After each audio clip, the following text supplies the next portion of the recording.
Tasol Pangasinan.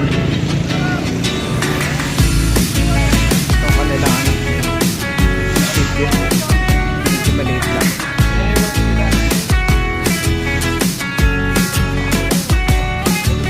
Dito galing mga kapatid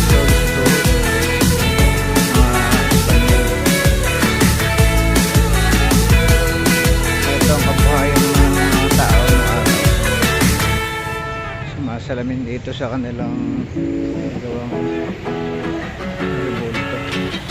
Gawa na asin. Kaya tinawag sila na home of quality siya. Gawa na asin. Liit na kanilang